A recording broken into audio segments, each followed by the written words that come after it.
તો hello guys, કેમ છો બધા? મજામાં ને? સ્વાગત છે તમારું મારા નવા વ્લોગમાં. આજે તો આપણે જવાનું હતું એક લગ્નમાં, એટલે આપણે તો થઈ ગયા હતા તૈયાર અને પછી તો નીકળી ગયા હતા ઓફિસે જવા માટે. ઓફિસેથી રિષિને લઈને આપણે તો વયા ગયા હતા આપણા સમાજની વાડીએ, જ્યાં લગ્નની બધી વિધિઓનો પ્રોગ્રામ હતો. અને પછી તો આપણે ખાઈ લીધી ચણા અને મીઠા ભાતની પ્રસાદી. પછી આપણે તો આવી ગયા હતા પાછા ઓફિસે અને પછી તો અમે નીકળી ગયા હતા, હું, મમ્મી અને પપ્પા ત્રણેય લગ્નમાં જવા માટે. અને પહોંચી ગયા હતા, હોલ હતો ત્યાં, અને ત્યાં તો હજી હલ્દીની રસમ ચાલુ હતી. જમી કાઢવીને હું ને પપ્પા તો આવી ગયા હતા પાછા ઘરે.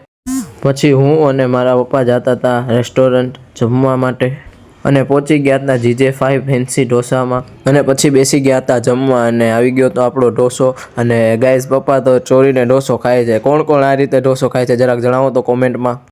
અને ગાઈઝ, ત્યાં રેસ્ટોરન્ટ પાસે પડી હતી આ વેઇંગ મશીન, એટલે આપણે આપણો વેઇટ કરી લીધો અને આપણો વેઇટ આવ્યો 70 કિલો. અને ગાઈઝ, આપણે તો આવી ગયા હતા ક્લાસે, અને ક્લાસે તો બધા બેઠા હતા કેમ કે આજે ત્યાં પ્રસંગ હતો. તો આજનો વ્લોગ અહીં પૂરો થાય છે. મળીએ નવા વ્લોગમાં. Thank you for watching.